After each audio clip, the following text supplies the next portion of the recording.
Hey everybody, good morning. What is going on? Happy Victory Monday, big time Victory Monday. Big things going on with these Seahawks right now. Another blowout win, 38-7 in the first half. Not even close, not even really competitive. Game felt like it was over in the first 10, 15 minutes. Just a really unreal performance in a season full of them. And look, the Seahawks, the way they're playing right now, the way they have been absolutely putting these teams down, the way they've been just jumping all over some of these teams, we might be looking at one of the best teams in the league this year. And that's ultimately what we really care about. But after what happened yesterday, I got to ask, is this Seahawks team in contention for best Seahawks team ever? More on that after I tell you about Sleeper. All right, guys, let's take a minute so I can tell you about Sleeper, a one-stop shop for all your sports needs. You can celebrate and chat on sports games in real time with other users. You can get the fastest scores, blazing fast sports news and sports alerts right at your fingertips. And of course, you can use Sleeper to play in fantasy leagues and win real money on picks contests. This is the way sports were meant to be enjoyed together. So download Sleeper today. Use promo code SBN to get up to a $100 match on your first deposit. And you can pair that with another promo they have right now where you can get a $20 entry free with no deposit required. So get both of those things going. Terms and conditions apply. See Sleeper's terms of use for details. Currently operational in over 25 states and growing. So check out Sleeper today. Get to it and go have some fun with sports this year. So that's quite a weighty statement, right? That is quite a significant statement. The Seahawks team has had some really good squads over the years. They've had teams that have made the Super Bowl, they've had a team that has won the Super Bowl, they've had some very memorable teams in their franchise history.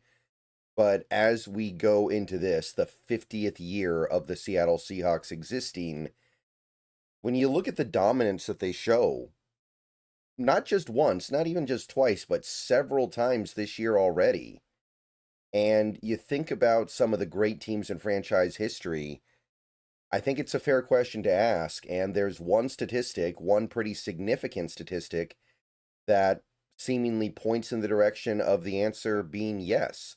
And that's quite simply, it's the thing that you see on screen right now from Nemhauser. It's point differential. Point differential can sometimes tell you more about a team than their win-loss record. And look, you take a look at the history of the Seattle Seahawks, there have been some Seahawks teams that have gotten off to roughly equivalent or maybe even slightly better starts, right?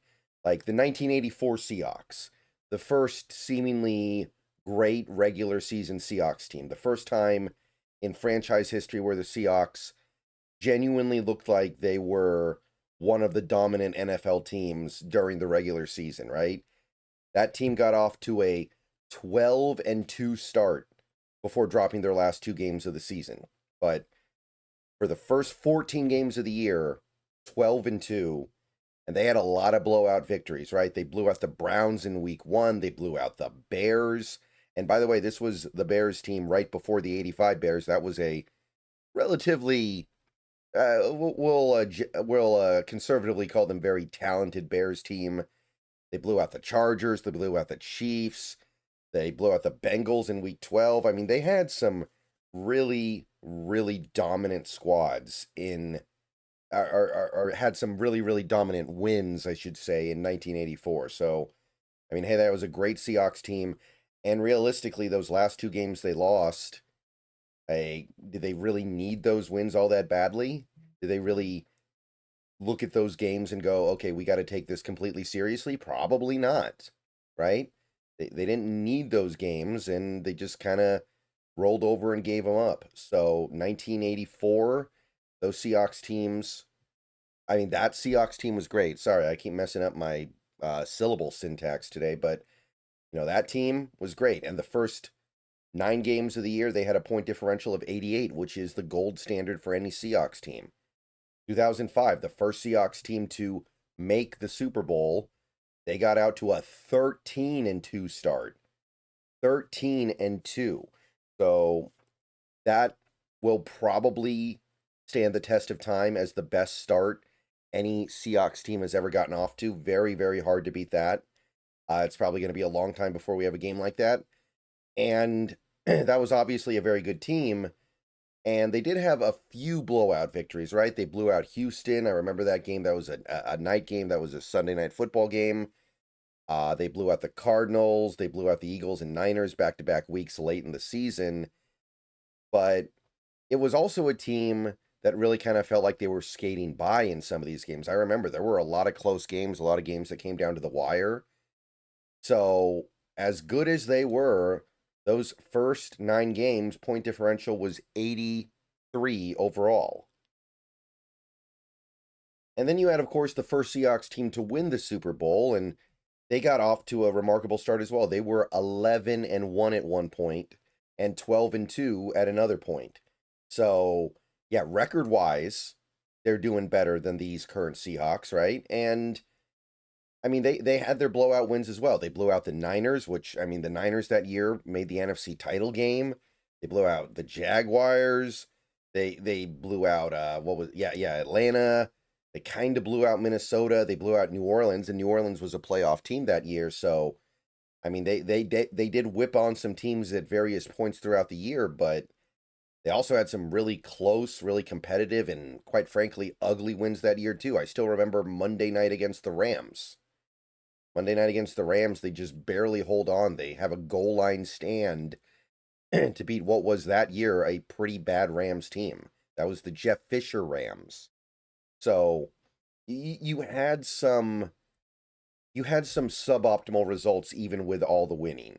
Nevertheless, though, I mean 11-1 is 11-1. That's tough to really deny. So you had a point differential that year after 9 games of 83. Which, I mean, hey, it's very good. But it's actually not even close after 9 games. The 2025 Seahawks have a point differential of over 100. They have outscored opposing teams by over 100 points through their first 9 games, which not only is that a franchise record, that's a franchise record by a long shot, by 15 points. It's not like this is some close down to the wire, just winning by a nose call.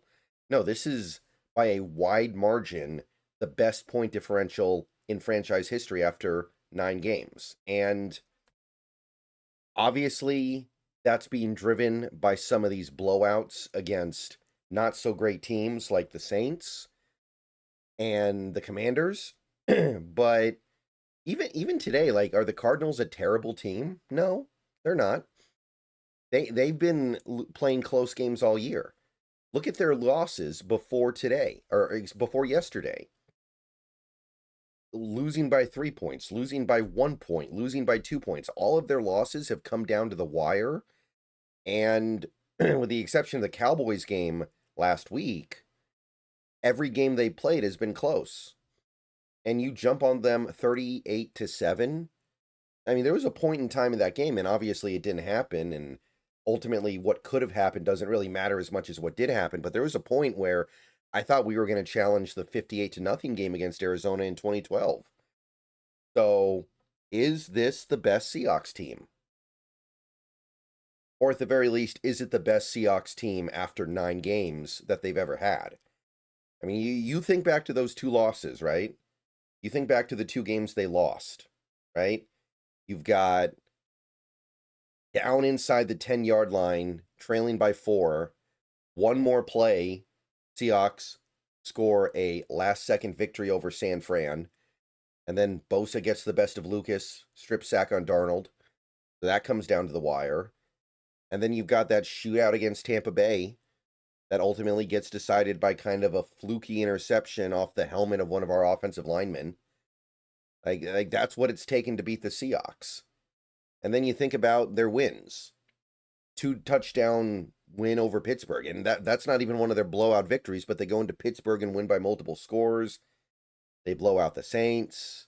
They're blowing out the Commanders, blowing out the Cardinals. They're handling their business. They got 1-score wins against Jacksonville and Houston, but those games, you watch those games, they controlled both of those games.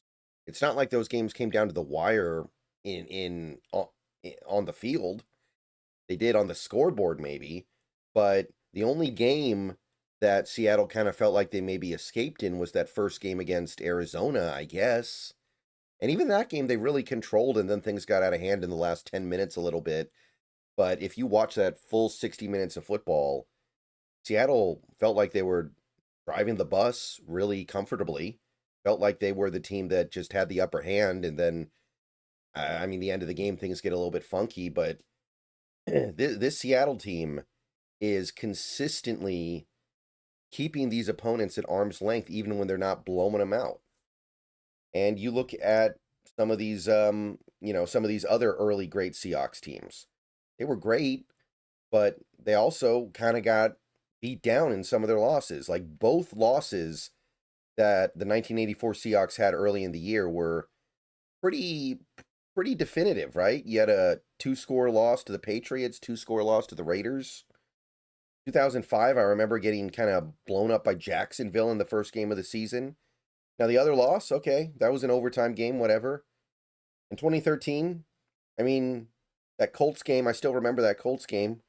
Looked like Seattle just had complete control, and then Andrew Luck goes crazy. So I'm not saying that, though, you can't say similar things about some of the previous Seahawks teams, but this is something that you don't see very often. So understand, through these first 9 games, you might be watching the most effective and the most dominant Seahawks team they've ever had. And that doesn't happen very much. So I just wanted to go ahead and start the week off by talking about that, talking about history a little bit, because I've talked about this before. When you're living through history, when you're going through the moment where something amazing is happening, you often don't recognize it until you're looking back at it years later. Because I think there's this human instinct to think that anything you're watching happening right in front of you can't be that extraordinary because you're watching it. Like, if it was that extraordinary, it wouldn't be happening. But no, this is pretty extraordinary. Maybe this isn't the best Seahawks team through 9 games in NFL history, but it looks like it might be the most dominant. And maybe at the end of the year, if we can take care of these Rams coming up, if we can take care of a dominant team like Indianapolis, if we can win these games against really good competition, and by the end of the year we're thinking, okay, we actually faced down the big challenges that this team has been given. If we actually have some big skins on the wall, teams that are really good this year, like Indy, like the LA Rams, then maybe this will end up going down as the greatest regular season team the Seahawks have ever put together, and maybe that'll parlay into a phenomenal postseason run that will make this team stand up right next to the 2013 Seahawks. All right, let me know what you guys think. Is this the best Seahawks team that has ever been through the first 9 games of a season? All right, I'll see you guys later today. A lot more stuff to talk about from yesterday, but I wanted to start with that. New video on Bleacher Report. Check that out.